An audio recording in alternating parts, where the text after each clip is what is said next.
बिस्मिल्लाहिर्रहमानिर्रहीम। अस्सलाम वालेकुम स्टूडेंट्स, मैं हूं हसन फरीद, आपका physics teacher. Students, last time हम लोगों ने कूलम्स फोर्स को बहुत डिटेल में डिस्कस किया।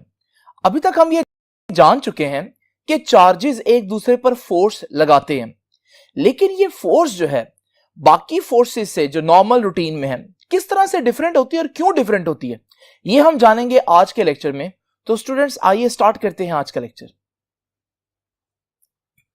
स्टूडेंट्स, आज का हमारा आर्टिकल इलेक्ट्रिक फील्ड के बारे में है, लेकिन इलेक्ट्रिक फील्ड से पहले मैं कुछ छोटी मोटी चीजें आप लोगों से डिस्कस करता हूं जो कॉन्सेप्ट के लिए बहुत जरूरी है।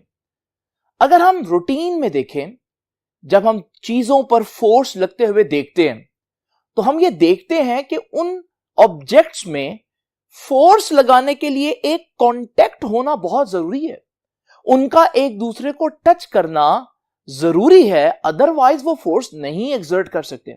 फॉर एग्जाम्पल, अगर मैं एक नेल को, एक कील को दीवार के अंदर पुश करना चाहता हूं तो डेफिनेटली मैं हैमर यूज करूंगा, लेकिन ये नेल जो है ये तब तक दीवार के अंदर नहीं जाएगा जब तक हैमर इसको फिजिकली आकर हिट ना करे, तब जाकर फोर्स एक्सर्ट होगी। इसका मतलब फोर्स को एक्सर्ट करने के लिए हैमर और उस नेल का यानी कि कील का एक फिजिकल कांटेक्ट होना जरूरी है। ऐसी फोर्सेस जिनमें जब तक बॉडीज आपस में फिजिकली कांटेक्ट में ना आए तब तक फोर्स ना लगे, या दूसरे अल्फाज में फोर्स लगने के लिए बॉडीज का फिजिकली कांटेक्ट में आना जरूरी है, ऐसी फोर्सेस को बोलते हैं कांटेक्ट फोर्सेस। डेली बेसिस पर जब हम देखते हैं ज्यादातर फोर्सेस हमें यही नजर आती हैं और हम यही समझते हैं कि शायद फोर्सेस बस कांटेक्ट फोर्सेस ही होती हैं। लेकिन स्टूडेंट्स, मैं आपका दूसरी तरफ भी ध्यान दिलाता चलूं, आपको मालूम है अगर एक ऑब्जेक्ट जो है वो जमीन से कुछ बुलंदी पर मौजूद है, आपको पता है कि इस वक्त ऑब्जेक्ट जमीन के साथ कांटेक्ट में नहीं है, जमीन उसको टच नहीं कर रही, लेकिन अगर इस ऑब्जेक्ट को छोड़ा जाए फिर भी आप देखेंगे जमीन इसको अपनी तरफ खींच लेगी। इसका मतलब ये अभी जमीन को टच नहीं कर रहा था, फिर भी जमीन इसको किसी तरह से अट्रैक्ट करने के काबिल है, जमीन की फोर्स उस तक पहुंच रही है हालांकि जमीन उसके साथ कांटेक्ट में नहीं है। ऐसी फोर्स को बोलते हैं नॉन कांटेक्ट फोर्स, यानी कि ग्रेविटी का आप पर फोर्स लगाने के लिए आपका ग्रेविटी के साथ कांटेक्ट में होना जरूरी नहीं है, आप दूर भी होंगे फिर भी ग्रेविटी आपको अट्रैक्ट कर लेगी।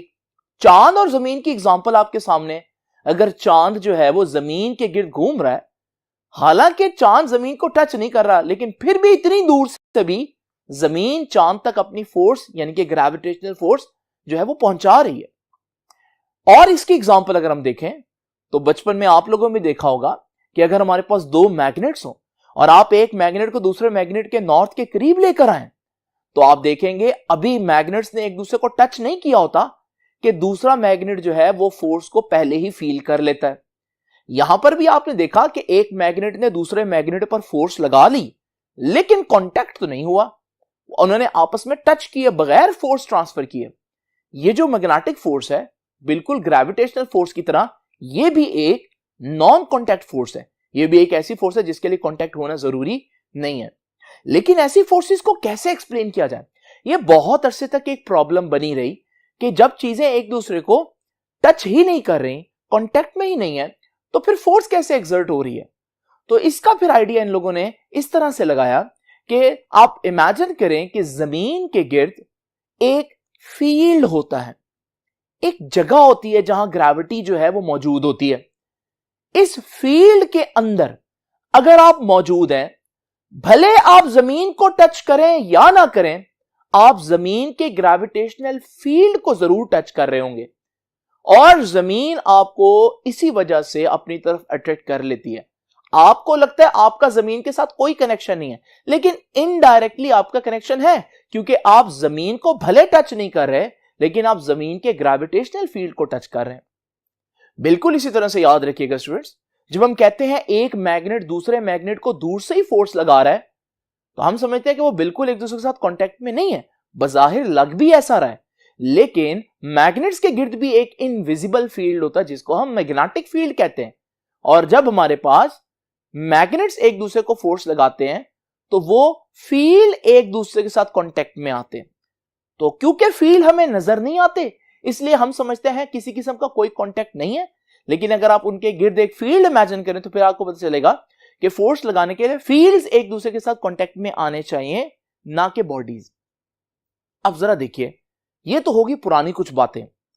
हम इस चीज को क्यों डिस्कस कर रहे हैं? क्योंकि हम प्रीवियस लेक्चर में कूलम्स फोर्स को पढ़ के आए। हम लोगों ने देखा कि एक पॉजिटिव चार्ज अगर एक दूसरे पॉजिटिव चार्ज के करीब लाया जाए तो वो भी दूर से ही एक दूसरे पर फोर्स एक्सर्ट कर देते हैं। तो यहां पर भी आप देख रहे हैं ये एक नॉन कॉन्टैक्ट फोर्स हुई, यानी कि चार्जेस का एक दूसरे पर फोर्स लगाने के लिए एक दूसरे को टच करना हरगिज जरूरी नहीं है।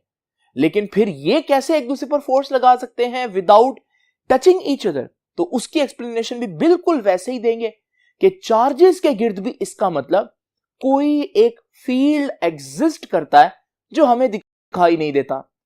जब चार्जेस एक दूसरे को रिपेल करते हैं तो हमें तो चार्जेस नजर आ रहे हैं, चार्जेस आपस में कांटेक्ट में नहीं है, लेकिन वो जो फील्ड्स हैं वो एक दूसरे के साथ कांटेक्ट में आ गए हैं, जिसकी वजह से वो चार्जेस एक दूसरे को रिपेल करने में कामयाब हो जाते हैं। तो स्टूडेंट्स, यानी कि हम यहां पर भी वही ग्रेविटी वाला सॉल्यूशन, वही मैग्नेट्स वाला सॉल्यूशन अप्लाई करेंगे और हम कहेंगे कि हर चार्ज के गिर्द एक फील्ड होता है, एक ऐसी जगह होती है जिसके अंदर अगर कोई दूसरा चार्ज आ जाए तो उसको रिपल्शन या अट्रैक्शन का सामना करना पड़ेगा, चाहे वो चार्ज को टच हो या ना हो। फील्ड में आ जाए तो वो फोर्स का सामना करना पड़ेगा उसको। तो स्टूडेंट्स, ये है इलेक्ट्रिक फील्ड। जिस तरह ग्रेविटेशनल फील्ड है मैसेज के गिर्द, मैग्नेटिक फील्ड है मैग्नेट्स के गिर्द, बिल्कुल इस तरह से जो चार्ज के गिर्द जो फील्ड होती है उसे हम बोलते हैं इलेक्ट्रिक फील्ड। तो आइए जरा देखते हैं इसकी डेफिनेशन फिर किस तरह से करेंगे हम। तो what is an electric field? An electric field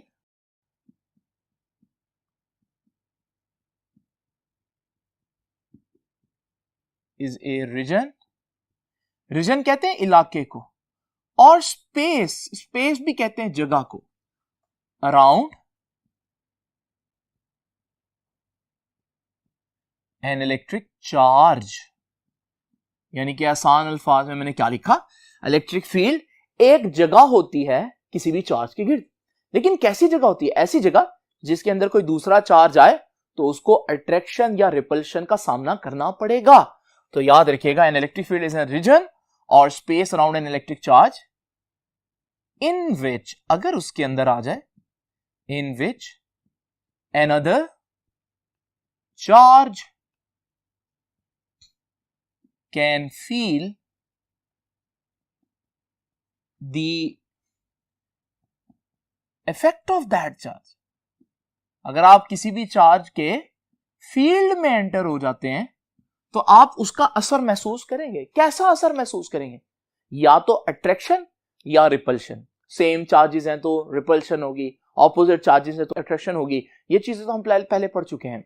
तो याद रखिएगा, effect of that charge in the form of, किस शक्ल में? In the form of electrostatic force of attraction और रिपल्शन। ये है हमारे पास इलेक्ट्रिक फील्ड की definition. Now students, electric field जो है, ये कॉन्सेप्ट जो है, ये किसने दिया था? चार्जेस के केस में ये कॉन्सेप्ट माइकल फैराडे ने दिया था। याद रखिएगा, ग्रेविटी के केस में ये किसी और ने दिया था, न्यूटन ने दिया था। तो इसी तरह से चार्जेस के केस में किसने कहा था कि चार्जेस के गिर्द एक फील्ड होता है, एक इनविजिबल फील्ड होता है जिसको हम नहीं देख पाते? ये बात कही थी माइकल फैराडे ने, और ये आपकी बुक ने यहां पर मेंशन भी किया। तो मैं इसको नहीं लिख रहा, बस आप लोगों ने याद रखना है कि ये माइकल फैराडे का कॉन्सेप्ट था। स्टूडेंट्स, मैं यहां पर डिस्कस करूंगा अब आप लोगों के साथ इस इलेक्ट्रिक फील्ड की कुछ बहुत इंपॉर्टेंट प्रॉपर्टीज जो आप लोगों ने हमेशा जहन में रखनी है। अब वो क्या प्रॉपर्टीज हैं? उनमें से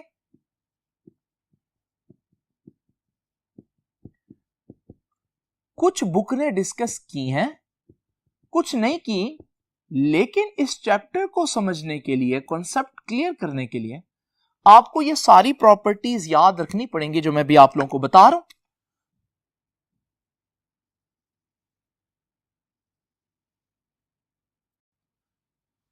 तो स्टूडेंट्स देखते हैं कि वो कौन सी प्रॉपर्टीज हैं।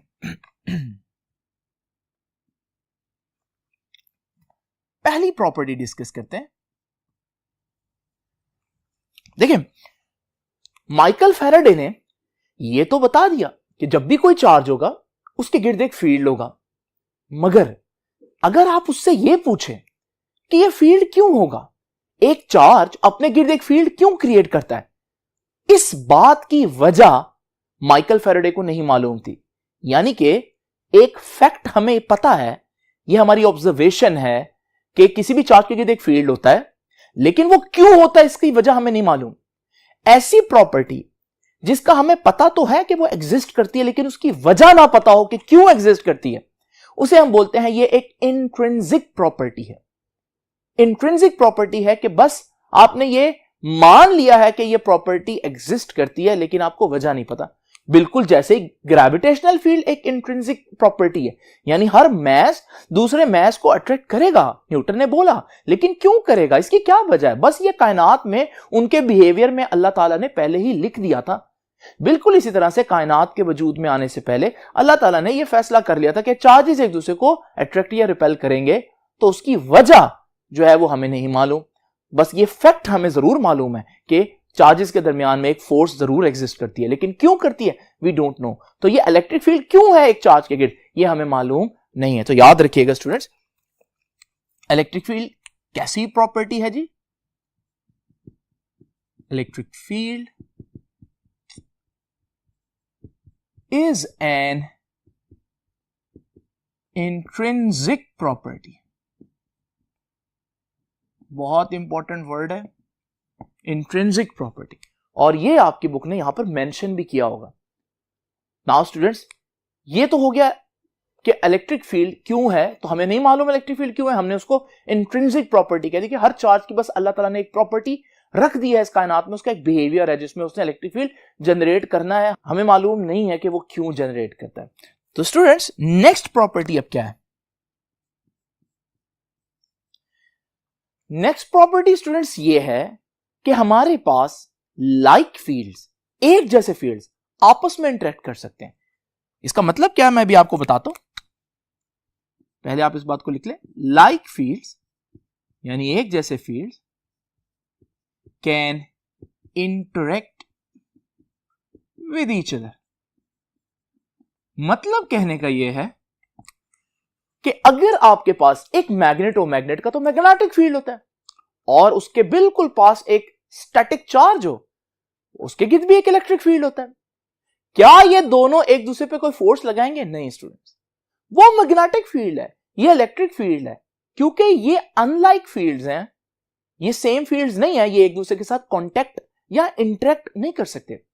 तो फिर कौन आपस में कर सकता है?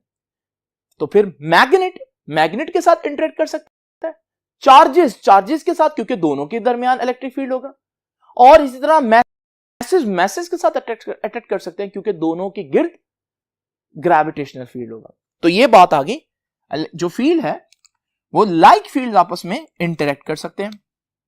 पॉइंट नंबर 3, यह भी बहुत इंपॉर्टेंट पॉइंट है कि याद रखिएगा, electric field is a 3D region और स्पेस। ये एक 3 डायमेंशनल कॉन्सेप्ट है स्टूडेंट्स, यानी कि चार्ज के गिर्द ये तीनों डायरेक्शंस में मौजूद होता है फील्ड। यानी कि अगर मेरे पास ये एक चार्ज है, मैं इसके गिर्द अक्सर आपको फील्ड इस तरह से बनाकर दिखाऊंगा, ये इसका फील्ड है, लेकिन इस फील्ड को अगर हम यहां पर देखें तो ये सर्कल नजर आ रहा है, लेकिन दर हकीकत स्टूडेंट्स अगर आप इसको 3 डायमेंशनली देखें तो आपको पता चलेगा ये तीनों एक्सिस में मौजूद है, यानी कि एक्स एक्सिस में भी है, वाई एक्सिस में भी है और जेड एक्सिस में भी। तो ये जो सर्कल नजर आता है दर हकीकत ये एक स्फीयर है अगर आप इसको घुमाकर देखें, यानी कि चार्ज के गिर्द ये जो फील्ड है ये हर डायरेक्शन में मौजूद होता है, हर डायरेक्शन में प्रोड्यूस किया जाता है चार्ज की तरफ से। उसके बाद स्टूडेंट्स नेक्स्ट पॉइंट मैं बता दूं, लेकिन उससे पहले फिर बता दूं कि ये 3D जो है किसी भी चीज जो 3D होती है उसको व्हाइट बोर्ड के ऊपर बनाया नहीं जा सकता, क्योंकि व्हाइट बोर्ड तो खुद एक 2D प्लेन है। इस वजह से अक्सर आप लोगों को जब इलेक्ट्रिक फील्ड बनाकर दिखाऊंगा तो वो सर्कल बनाऊंगा, लेकिन उससे मतलब मेरा सर्कल नहीं होगा, क्योंकि अगर आप वैसे देखेंगे 3D में तो वो एक स्फीयर होगा। तो ये 3D कॉन्सेप्ट है। अब नेक्स्ट कॉन्सेप्ट हमारे पास क्या है, याद रखिएगा, electric field never ends. Electric field कहीं खत्म नहीं होता। आप कहेंगे सर अभी आपने ये चार्ज बनाया और इसके गिर्द ये इलेक्ट्रिक फील्ड बनाया, तो ये जो आप हाईलाइट कर रहे हैं ये इलेक्ट्रिक फील्ड की बाउंड्री नहीं है। स्टूडेंट्स याद रखिएगा, क्योंकि मेरे पास लिमिटेड स्पेस है तो मुझे तो उसको कहीं ना कहीं खत्म करना है, लेकिन रियलिटी में अगर आप देखेंगे तो ये बाउंड्री कहीं भी एग्जिस्ट नहीं करती। फील्ड जो है वो इनफाइनाइट डिस्टेंस तक भी आपको मिलेगा। वो और बात है उसकी पावर या उसकी इंटेंसिटी उतनी ना हो, वो उसको मैं अभी डिस्कस करूंगा नेक्स्ट पॉइंट में, लेकिन ये याद रखिएगा कि ये जो फील्ड है ये इनफाइनाइट डिस्टेंस तक एग्जिस्ट करता है। यानी अगर कोई पूछे कि कहां फील्ड जीरो होगा, कहां फील्ड खत्म होगा, तो आप बताएंगे जहां डिस्टेंस इंफिनिटी हो जाएगा। मतलब यह है कि ये फील्ड कहीं भी खत्म नहीं होगा। हो सकता है इतना कम हो जाए कि आपको फील ना हो, वो अलग बात है, लेकिन एग्जिस्ट जरूर करता है ये। तो याद रखिएगा इलेक्ट्रिक फील्ड नेवर एंड्स, इसकी कोई बाउंड्रीज नहीं होती। और लास्ट पॉइंट जो कि बहुत अहमियत का हामिल है और लेक्चर को मजीद आगे लेकर चलेंगे इसी पॉइंट से, वो पॉइंट क्या कहता है स्टूडेंट्स, वो पॉइंट ये कहता है स्टूडेंट्स कि इलेक्ट्रिक फील्ड जो है वो किसी चार्ज के गिर्द एग्जिस्ट करता है, चाहे उसके करीब कोई और चार्ज हो या ना हो। ये बड़ी सिंपल सी एक बेसिक सी असम्पशन है कि इलेक्ट्रिक फील्ड, हां डिटेक्ट कब होगा इलेक्ट्रिक फील्ड, उसके लिए तो कोई दूसरा चार्ज हमें लाना पड़ेगा, लेकिन इलेक्ट्रिक फील्ड तब मौजूद होगा जब एक चार्ज मौजूद हो, उसके इर्द गिर्द कोई और चार्ज उसके इफेक्ट को फील करने के लिए हो या ना हो, इससे हमें गर्ज नहीं है। चार्ज अगर मौजूद है तो उसका फील्ड भी मौजूद होगा। तो याद रखिएगा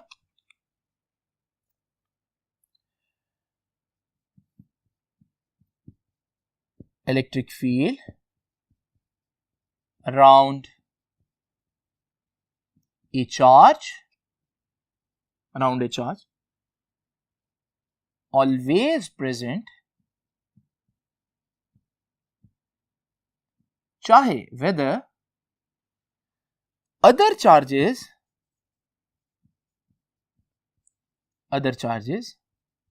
are present or not।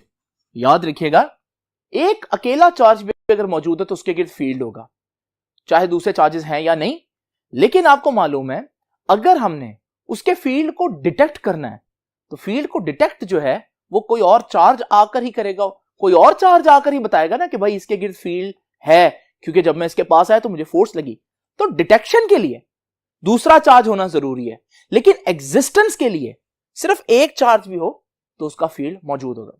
अब मैं आगे यही डिस्कस करूंगा ये जो इलेक्ट्रिक फील्ड है किसी भी चार्ज के गिर्द, इसको डिटेक्ट कैसे करना है। आइए जरा देखते हैं स्टूडेंट्स, लेकिन उससे पहले मैं आपको बता दूं ये वाली बात भी आपकी बुक ने यहां पर मेंशन की है क्लियर वर्ड्स में। तो आप लोग देख रहे हैं कि बुक में काफी चीजें बिखरी हुई नजर आ रही हैं, जिनको मैं इकट्ठा करके एक टॉपिक की शक्ल आप लोगों के सामने दे रहा हूं। अब जरा देखते हैं कि इस फील्ड को डिटेक्ट कैसे करना है स्टूडेंट्स।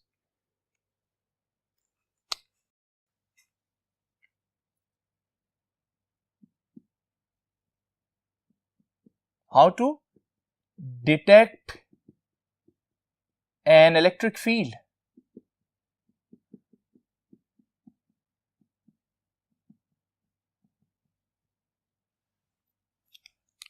अब याद रखिएगा जैसे कि मैंने बताया कि इलेक्ट्रिक फील्ड तब तक डिटेक्ट नहीं होगा जब तक कि कोई और चार्ज आप उसके करीब लेकर ना जाएं। जब आप कोई और चार्ज लेकर जाएंगे तो उसकी मौजूदगी में या तो उसको अट्रैक्शन या रिपल्शन का सामना करना पड़ेगा, और इसी फोर्स की वजह से आप अंदाजा लगाएंगे कि भाई यहां कोई इलेक्ट्रिक फील्ड है। तो याद रखिएगा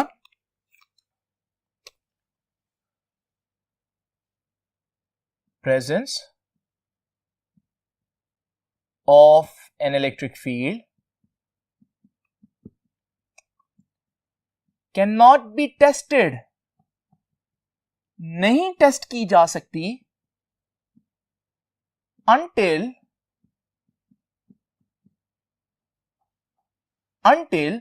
another charge Q नॉट यहां कह रहा हूं, क्यों कह रहा हूं, क्योंकि ये टेस्ट चार्ज है। अब ये क्या होता है मैं भी थोड़ी देर में एक्सप्लेन करूंगा, फिलहाल आप इसको लिख लें। तो याद रखिएगा, with an until another charge Q naught is placed near to that charge, वो जिसका फील्ड आपने फाइंड आउट करना है, उस चार्ज को मैं यहां पर Q कह रहा हूं, कैपिटल Q कह देता हूं ताकि दोनों में थोड़ा फर्क रहे। तो ये देखें, दो चार्जेस हैं। एक चार्ज वो चार्ज है जिसका फील्ड आपने डिटेक्ट करना है, और ये जो दूसरा चार्ज है ये वो चार्ज है जिसकी मदद से उसका फील्ड डिटेक्ट करना है, क्योंकि इसको करीब लेकर आएंगे, जब इस पर फोर्स लगेगी तो ये बताएगा कि भाई यहां कोई फील्ड है। नाउ स्टूडेंट्स याद रखिएगा, ये चार्ज जो है Q, सपोज करें मैं इसको ऐसे बना देता हूं, ये प्लस Q चार्ज है, और इस चार्ज के गिर्द एक फील्ड होगा जो कि मैं यहां पर ऐसे बना देता हूं। बिल्कुल इसी तरह से याद रखिएगा स्टूडेंट्स कि ये वो टेस्ट चार्ज है Q नॉट। जब मैं इसको इसके करीब लेकर आऊंगा, इसकी फील्ड के अंदर लेकर आऊंगा, तो इस पर एक फोर्स लगेगी, और याद रखिएगा जब मैं इसको यहां लेकर आऊंगा तो ये फोर्स उसको वापस जाने को कहेगी, यानी कि ये फोर्स रिपल्शन की फोर्स है। इस तरह से हमें पता चल जाएगा कि यहां कोई फील्ड है। लेकिन स्टूडेंट्स जरा तवज्जो कीजिएगा, ये इस पर जो फोर्स लगाएगा ना, या इनका आपस में जो इंटरेक्शन है, वो दो स्टेप्स में कंप्लीट होता है। वो जरा स्टेप्स नोट कर लीजिए। ये दो स्टेप्स क्या कहते हैं, याद रखिएगा। फर्स्ट स्टेप में क्या होगा, ये चार्ज फील्ड प्रोड्यूस करेगा, तो charge Q will produce an electric field around it। यानी कि आप इसको यूं समझें कि अगर यहां पर कुछ भी मौजूद नहीं है और अचानक से चार्ज आता है, चार्ज का वजूद आएगा जैसे ही, तो फौरन ही उसके गिर्द एक फील्ड बनना शुरू हो जाएगा, और फिर ये फील्ड जो है वो हमारे पास उस चार्ज के साथ इंटरेक्ट करके उस पर फोर्स लगाएगा। तो दूसरे स्टेप में आप देखेंगे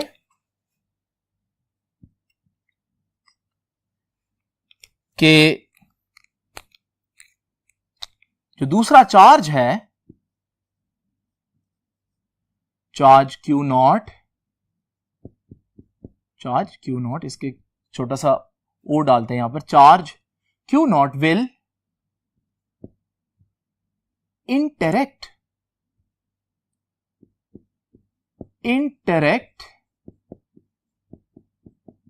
with the field of charge Q। तो पहले स्टेप में इसने फील्ड प्रोड्यूस किया, और जैसे इसका फील्ड इसको टच करेगा तो वो उस पर एक फोर्स लगाएगा, फिर ये इंटरेक्शन होगा। तो ये याद रखिएगा, जो इंटरेक्शन है ये दो स्टेप्स में कंप्लीट होता है, और ये दोनों स्टेप्स जो है यहां पर आपकी बुक ने भी डिस्कस किए हैं, बड़े ही छुपा के, तो मैंने अलग करके आप लोगों के सामने लिख दिया, क्योंकि शॉर्ट क्वेश्चन में अगर ये पूछे तो अक्सर बच्चों को पता ही नहीं होता कि ये चीज बुक में इवन मौजूद भी है या नहीं। नाउ स्टूडेंट्स, ये तो हो गया इलेक्ट्रिक फील्ड को डिटेक्ट करना। अब हम इलेक्ट्रिक फील्ड को मेजर करेंगे। इसका क्या मतलब है, तो ये था how to detect an electric field.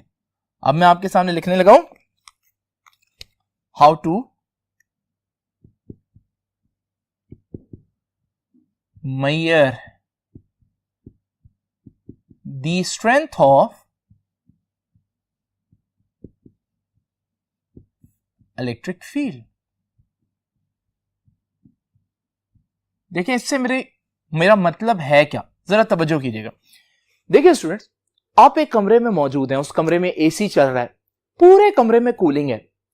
तो इसका मतलब ये जो इस एसी का कूलिंग वाला फील्ड है एक, ये तो पूरी कमरे में मौजूद है, लेकिन क्या पूरे कमरे में उस कूलिंग की जो इंटेंसिटी है क्या वो सेम है?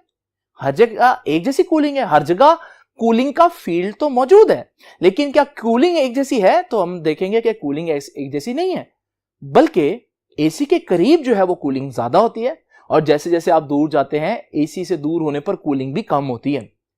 तो इसका मतलब जिस तरह से कमरे में कूलिंग यकसा नहीं होती, इसी तरह से जब किसी चार्ज के गिर्द फील्ड हो, फील्ड तो हर जगह है, लेकिन क्या उस फील्ड की स्ट्रेंथ इस पॉइंट पर और इस पॉइंट पर सेम होगी? ऐसा नहीं होगा। तो याद रखिएगा, अब हम यही मालूम करेंगे कि किसी पॉइंट के ऊपर फील्ड की स्ट्रेंथ कितनी होगी, और यह मालूम करने के लिए हमें एक टेस्ट चार्ज लेना पड़ेगा। अब जरा मेरी बात तवज्जो से देखिएगा, मैं क्या कह रहा हूं? मैं कह रहा हूं कि सपोज करें इस पॉइंट पर, पॉइंट ए कह देता हूं, इस पॉइंट पर मैं देखना चाहता हूं फील्ड कितना स्ट्रांग है। डेफिनेटली मैं एक टेस्ट चार्ज लूंगा और मैं उसको यहां लेकर आऊंगा। इसका टेस्ट चार्ज होना क्यों जरूरी है वो भी मैं आपको बता देता हूं, क्योंकि स्टूडेंट्स आपको मालूम है हर चार्ज का फील्ड होता है। अगर इसका फील्ड है तो इसका भी तो फील्ड होगा। जब इसका फील्ड होगा, जब मैं यहां पर लेकर आऊंगा पॉइंट ए पर, तो दोनों एक दूसरे पर फोर्स लगा रहे होंगे, तो मेरे पास जो इस पॉइंट पर इंटेंसिटी आएगी वो सिर्फ इस फील्ड की नहीं आएगी। मैयर मैं किसकी करना चाहता हूं? इसी फील्ड की, लेकिन इसका भी तो कंट्रीब्यूशन होगा ना। तो फिर मैं क्या चाहूंगा? मैं चाहूंगा अगर मैं पॉइंट ए पे खालिस्तान प्योर अगर सिर्फ इसी की फील्ड की इंटेंसिटी मालूम करना चाहता हूं, तो फिर इसकी फील्ड ना होने के बराबर हो। और वो कब ना होने के बराबर होगी? जब ये चार्ज बहुत छोटा होगा। इसलिए इस चार्ज को हम टेस्ट चार्ज कहते हैं और क्यू नॉट से रिप्रेजेंट करते हैं। ये इतना छोटा होता है कि इसकी अपनी फील्ड ना होने के बराबर होती है। तो स्टूडेंट्स, अब कैसे मैं मालूम करूंगा कि कहां पर फील्ड की इंटेंसिटी कितनी ज्यादा है या कम है? स्ट्रेंथ कैसे मालूम करूंगा? बड़ा सिंपल तरीका है। अगर आपको मालूम है एक चार्ज है और उसके गिर्द जो है वो इलेक्ट्रिक फील्ड है, और मैं पॉइंट ए पर मालूम करना चाहता हूं कि यहां पर इलेक्ट्रिक फील्ड जो है मौजूद तो है, लेकिन कितनी स्ट्रेंथ होगी, मैं यहां पर एक चार्ज लेकर आऊंगा, टेस्ट चार्ज, और जैसे ही मैं इस टेस्ट चार्ज को छोड़ूंगा, मैं देखूंगा इस पर कितनी फोर्स लगेगी। उस फोर्स से मुझे अंदाजा होगा कि एक फील्ड कितना स्ट्रांग है। और अगर मैं पॉइंट बी पर फाइंड आउट करना चाहता हूं यहां फील्ड कितना स्ट्रांग है, तो मैं यहां पर भी एक टेस्ट चार्ज रखूंगा और मैं देखूंगा टेस्ट चार्ज को जब मैं छोड़ूंगा तो उस पर कितनी फोर्स लगेगी, और मैं उससे अंदाजा लगाऊंगा कि यहां फील्ड कितना स्ट्रांग है। तो इसका मतलब इलेक्ट्रिक फील्ड की इंटेंसिटी कैसे फाइंड आउट की जा सकती है? अब ये इलेक्ट्रिक फील्ड नहीं है, अब जो मैं आर्टिकल पढ़ा रहा हूं वो इलेक्ट्रिक फील्ड इंटेंसिटी का कॉन्सेप्ट रखता है। तो इलेक्ट्रिक फील्ड इंटेंसिटी क्या होती है, स्ट्रेंथ क्या होती है? याद रखिएगा, इट इज डिफाइंड एज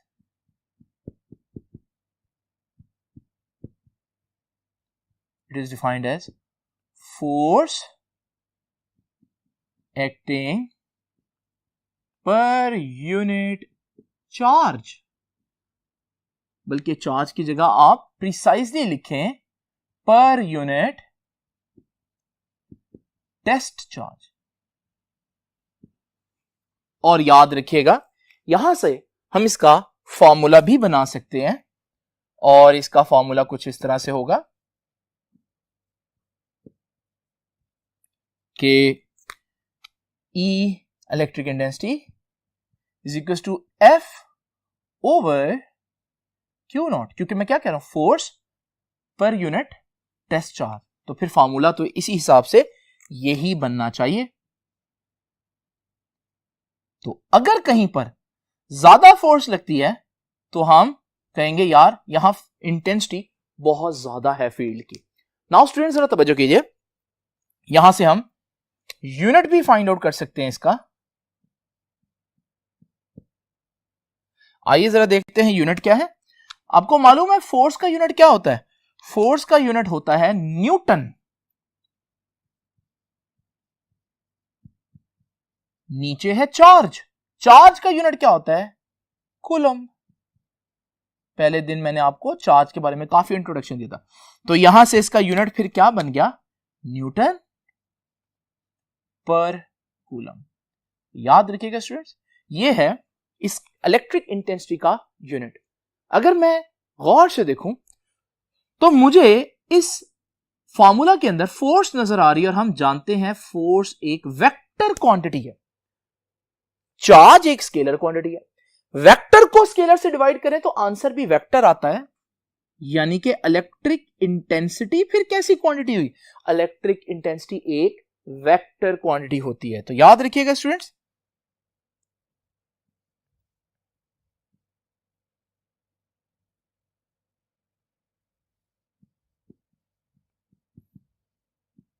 तो क्वांटिटी जी कैसी हुई जी?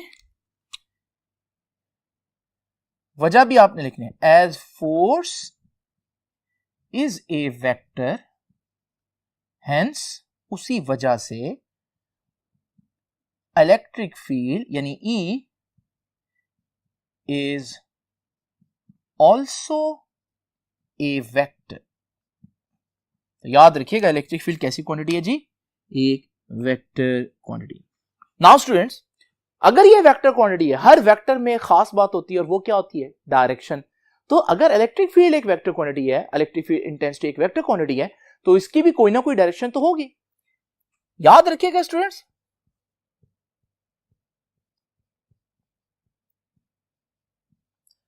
इसकी डायरेक्शन हम कई जगहों पर पढ़ेंगे। अभी मैं सबसे सिंपल केस में इसकी डायरेक्शन बता देता हूं, जो आप लोगों के लिए अभी आसान है।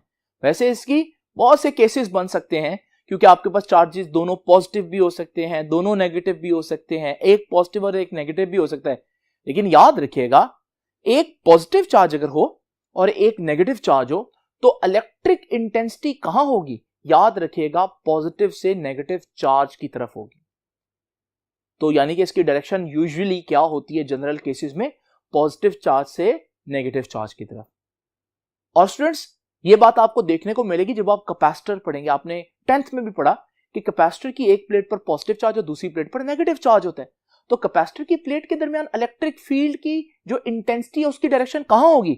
यही रूल जो मैंने आपको बताया कि पॉजिटिव से नेगेटिव की तरफ। तो ये है इलेक्ट्रिक इंटेंसिटी का वेक्टर एक कैपेसिटर की प्लेट के अंदर। नाउ स्टूडेंट्स, याद रखिएगा इसकी डायरेक्शन जो है, फिलहाल मैं लिख देता हूं,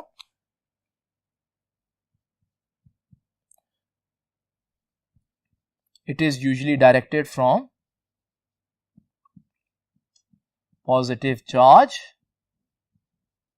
एक पॉजिटिव चार्ज से, towards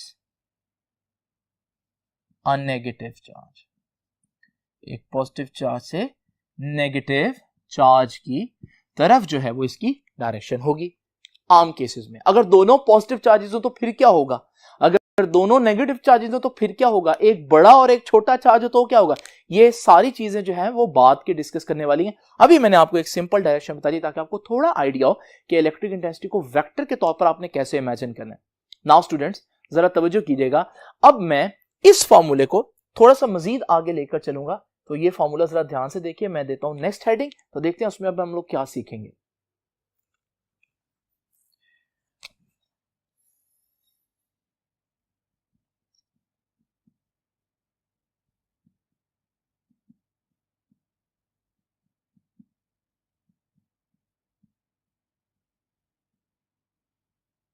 देखिए स्टूडेंट्स, इलेक्ट्रिक इंटेंसिटी अब हम फाइंड आउट करेंगे किसी भी पॉइंट के ऊपर, लेकिन हम ये अज्यूम करेंगे चार्ज जो है वो इस वक्त वैक्यूम में पड़ा हुआ है।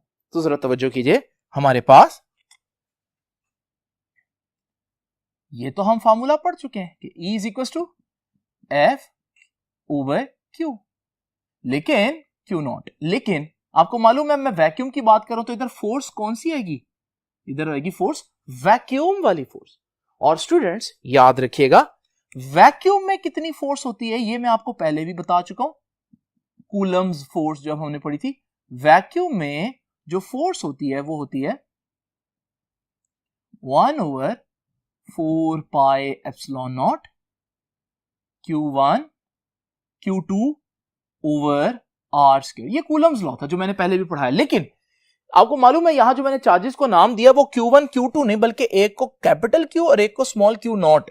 तो Q1 Q2 की जगह अगर मैं कैपिटल Q और Q नॉट लिख दूं तो ये गलत नहीं होगा।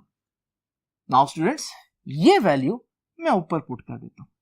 थोड़ी देर के लिए हम इलेक्ट्रिक इंटेंसिटी को वेक्टर की बजाय सिर्फ उसके मैग्नीट्यूड को फोकस करते हैं, फिर मैं वेक्टर बताता हूं कैसे बनाना है। तो इसलिए जब मैं ये वैल्यू ऊपर पुट करूंगा तो ये बन जाएगा E, इधर आ जाएगा F वैक्यूम, वो कितना है जी 1/4πε0, और साथ आ जाएगा Q/R स्क्वायर। ये आ गया F सारी चीज, और F के नीचे क्या है Q नॉट, तो इसके नीचे Q नॉट भी होगा, यहां भी Q नॉट था। तो अब जरा देखिए स्टूडेंट्स, आप देख रहे हैं कि एक Q नॉट से कैंसिल हो जाएगा, तो मेरे पास बाकी क्या रह गया, बाकी रह गया जी 1/4πε0, और यहां रह गया Q नॉट तो कैंसिल हो गया, डिवाइडेड बाय R स्क्वायर। ये है वो फॉर्मूला जिसको मैं आपके सामने अलग करके लिखने लगा हूं कि 1/4πε0 Q/R स्क्वायर। स्टूडेंट्स, आप लोगों ने देखा कि इलेक्ट्रिक इंटेंसिटी और जो कूलम्स का फॉर्मूला, उनमें फर्क क्या है। कूलम के फॉर्मूला में यहां पर 2 Q आते थे, जबकि इलेक्ट्रिक इंटेंसिटी में सिर्फ और सिर्फ एक Q आ रहा है। तो ये बहुत इंपॉर्टेंट बात है। और वो कौन सा Q आ रहा है, इस फॉर्मूले में वो Q आ रहा है जिसका फील्ड फाइंड आउट करना है, यानी इसका चार्ज। और जो पहले हम लोगों ने फॉर्मूला पढ़ा E = F/Q0, उसमें कौन सा Q है, उसमें टेस्ट चार्ज। तो आप लोगों ने कौन सा फॉर्मूला इस्तेमाल करना है डिपेंड करता है कि आपको जो वैल्यूज दी हैं वो कौन सी दी हैं। अगर आपको Q0 दिया हुआ है तो ये वाला फॉर्मूला, और अगर आपको कैपिटल Q दिया हुआ है तो फिर आप ये वाला फॉर्मूला यूज करेंगे। बहुत इंपॉर्टेंट नोट करने वाली बात क्या है कि हमने देखा E जो है वो भी डिस्टेंस के स्क्वायर के इनवर्सली प्रोपोर्शनल है, यानी आप चार्ज से जितना दूर होते जाएंगे, जितना डिस्टेंस आपका चार्ज से बढ़ता जाएगा, फील्ड की जो इंटेंसिटी है वो उतनी कम होती जाएगी। आप देखते हैं यूजुअली यही ट्रेंड हमें दिखने को मिलता है कि जब आप किसी सोर्स से दूर जाते हैं तो उसकी फील्ड जो है वो वीक होती जाती है। ग्रेविटी में भी देखा, मैग्नेट से भी दूर जाए तो उसका मैग्नेटिक फील्ड वीक होता है। बिल्कुल ऐसे ट्रेंड आपको यहां पर मिल रहा है कि इलेक्ट्रिक फील्ड का जो डिस्टेंस के साथ रिलेशन है वो एक इनवर्स रिलेशन है और स्क्वायर के साथ आ रहा है। यानी कि अगर किसी पॉइंट पर इलेक्ट्रिक इंटेंसिटी की कुछ वैल्यू है और मैं उससे डबल दूर जाकर चेक करूंगा तो इलेक्ट्रिक इंटेंसिटी की वैल्यू आधी नहीं मिलेगी बल्कि 4 गुना कम मिलेगी। यानी कि अगर आप डिस्टेंस डबल कर दें तो इलेक्ट्रिक इंटेंसिटी 4 गुना कम हो जाएगी। तो स्टूडेंट्स, ये बातें आपने एमसीक्यू के लिए याद रखनी है। ये जो फैक्ट है ना कि जितना आप दूर जा रहे हैं उतनी इलेक्ट्रिक इंटेंसिटी कम हो रही है, इसको हम एक और तरह से भी बना सकते हैं। वो इस तरह से कि इलेक्ट्रिक फील्ड को अगर मैं सिर्फ एक सर्कल बनाऊं तो इस सर्कल से आपको अंदाजा नहीं होता कि कहां फील्ड स्ट्रॉन्ग और कहां वीक है। ये तो पता चल रहा है कि कहां कहां फील्ड है, लेकिन फील्ड कहां स्ट्रॉन्ग और कहां वीक है ये नहीं पता चलता। इसकी बजाय हम एक और मेथड भी यूज करते हैं और उसमें हम क्या करते हैं कि किसी चार्ज के गिर्द बजाय सर्कल ड्रॉ करने के हम इस तरह से डॉट्स बनाकर उसकी फील्ड का आइडिया देते हैं।